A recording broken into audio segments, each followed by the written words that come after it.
Admiral Zekthara's mandibles clicked nervously as she watched the tactical display. The massive void leviathan, a creature the size of a small moon, pulsed with malevolent energy at the edge of the Kepler 442 system. Its arrival had sent shockwaves through the Galactic Defense Coalition. This was no ordinary threat. "Status report on Allied fleets," she commanded, her 6 eyes fixed on the holographic readout. "The Altarian Armada has retreated to minimum safe distance," reported her aide, Lieutenant Commander Voss. The young Centaurian's voice cracked slightly. "The Zephyrian Imperial Navy has pulled back to the outer rim. The Crystalline Collective's ships are experiencing massive system failures due to the creature's psychic emissions." Zekthara's heart sank. In her 3 centuries of military service, she had never witnessed such a coordinated withdrawal. The most powerful naval forces in known space, fleets that had conquered entire star systems, were fleeing from a single entity. "What about the human contingent?" she asked, almost as an afterthought. Voss consulted his scanner, confusion evident in his expression. "Admiral, the human fleet is advancing toward the target." "Advancing?" Zekthara's voice rose an octave. "Are their communication systems malfunctioning? Surely they've received the same psychic assault data we have." The tactical display showed humanity's modest fleet, 12 ships compared to the hundreds fielded by other species moving steadily toward the void leviathan.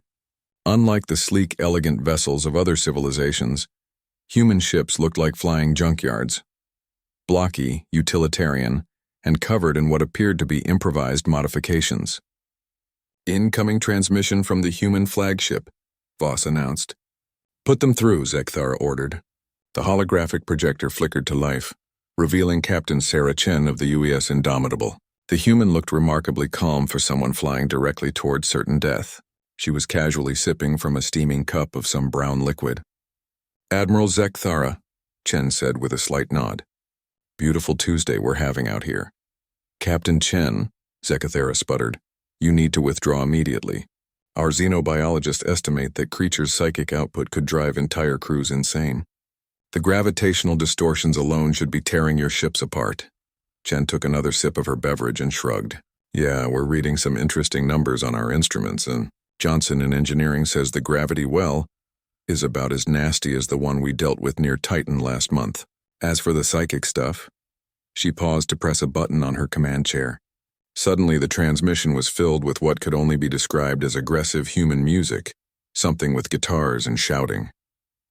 "We've found that death metal tends to cancel out cosmic horror pretty effectively," Chen explained over the din. "Learned that trick during the Nightmare Nebula incident." "This is not a joke, Captain." Zekthara's exoskeleton rattled with frustration. "That entity has destroyed entire civilizations. Our most advanced sensors can barely comprehend its nature." "Oh, we comprehend it just fine," Chen replied, consulting a tablet. "It's basically a giant space squid with delusions of grandeur and some neat tricks. We've got a plan."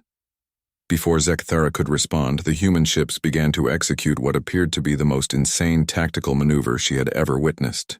Instead of maintaining safe distance and using long-range weapons, they were diving directly toward the creature's writhing tentacles. "By the ancient codes," whispered Voss, "they're attempting to board it." The void leviathan, apparently as surprised as everyone else by this development, began lashing out with tentacles the size of battlecruisers. The human ships dodged with an almost casual efficiency, their pilots chattering over open channels. "Nice try. Calamari. Remember, aim for the squishy bits. Jenkins, stop trying to take selfies and man the harpoon cannon." What happened next defied all military doctrine. The humans didn't just attack the creature, they began cutting into it with industrial mining equipment. Plasma torches designed for asteroid processing carved through flesh that had withstood the combined firepower of 3 battle fleets. "How?" Zekthara breathed. Captain Chen's voice crackled over the comm, slightly distorted by interference from her ship's proximity to the creature. "Admiral, meet humanity's secret weapons, stubbornness, improvisation, and a complete inability to be properly impressed by cosmic horrors." The void leviathan's psychic screams echoed across subspace, causing several coalition officers to collapse. The humans, however, seemed entirely unaffected. "Yeah, sorry about the noise," Chen continued conversationally.